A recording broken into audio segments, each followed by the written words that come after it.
In order to demonstrate this idea of surface tension, I have a little demonstration set up. Now, I've told you several times in the early part of the lecture just how bad the soft drinks, especially the colas, happen to be. The surface tension of soft drinks is so resistant that, unlike the bug here, we could almost walk on the surface of a soft drink with it. But it has a lot of nasty stuff. We also know that it is extremely acidic. So what I want to demonstrate is how if we change the environment in this soft drink, can we get rid of the acids and the chemicals and some of the other things that were built up in it, much the same way that we do with the metabolic waste in our 76 trillion cells. So I'm going to take one of the coral sachets, and I'm going to put it in here and watch the reaction that is going to take place. Because what you're seeing now is the ionic organic minerals reacting with the acidity and the other chemicals that are in this particular product. And the correlation is there. It's the same kind of thing that getting the body alkaline does within the body, getting rid of metabolic waste. And of course, like I said, this now lowers resistance. It's much easier to get the ionic or the materials, especially the nutrients in, and the other materials out. So that's a very good representative of what takes place in your body when it becomes more alkaline. Okay?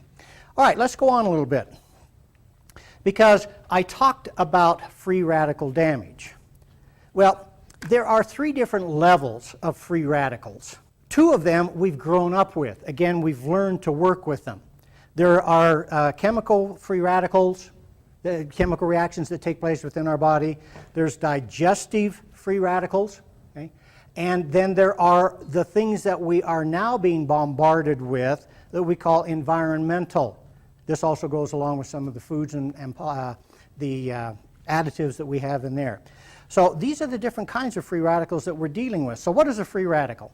A free radical is nothing more than a molecule that is unbalanced. Now I'm giving you the short version here.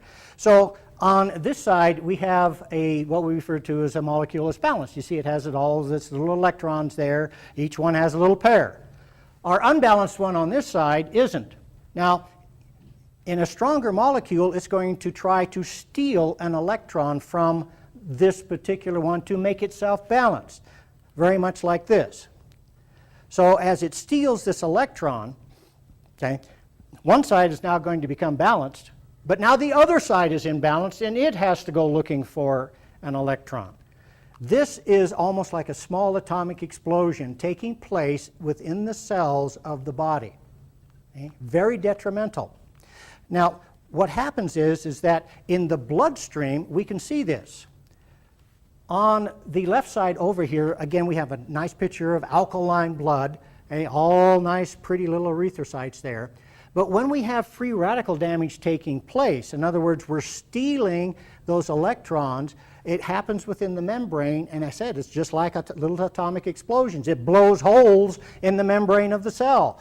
And so on this side, you can see some of that type of thing that's taking place. This is free radical damage. Now, obviously, in the cell or in the bloodstream, this is going to greatly inhibit the amount of oxygen that is being transferred or taken to the other cells.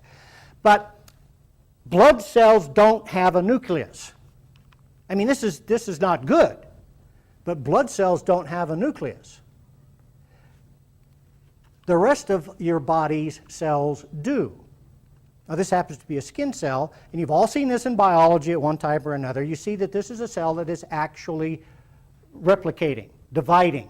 And you see how the chromosomes are being pulled apart. Well, at this particular stage, they're extremely vulnerable because we're hunting for free electrons. Chromosomes have a lot of electrons to steal. And so free radicals, once they get into this level of things, begin to steal free radicals from those chromosomes. Okay? And so as it goes through, it's like a little X-ray machine. As it goes through, it just picks up that electron and away it goes. Well, when this finishes dividing, now you have an incomplete cell. And usually the cell that's the electron that's the easiest to steal comes from what's called the P53 gene. It's the biological clock of the cell. It tells the cell how long it's going to live. What's cancer? Cancer are cells that, for some reason, the p53 gene has been interrupted or stolen, and it doesn't stop replicating. Just continues to grow. Well, one of the things that we can do with this is that we find that we can replace that p53 gene. Okay?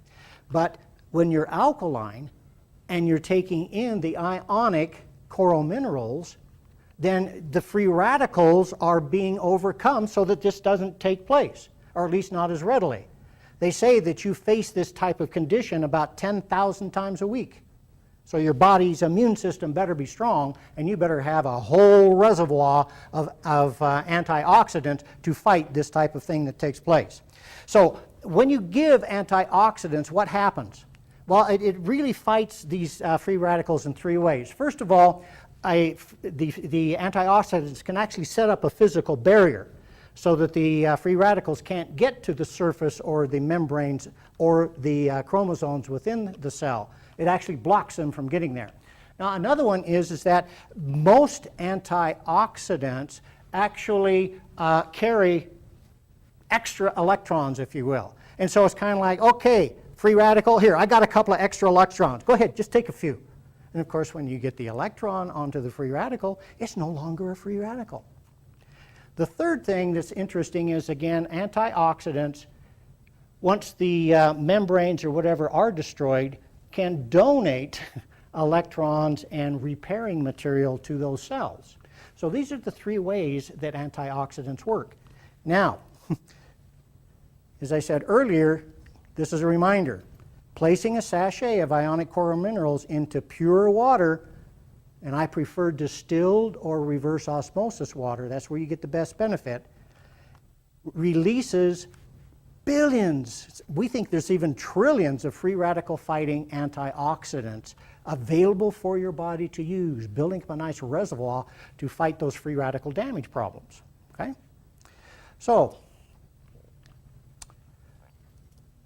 I just ran across this, and I didn't have a great place to put it, so I think this is an interesting place for it to come. Because Herman Ahara, who actually wrote the book, Acid and Alkaline, a very informative book, simply says this, okay?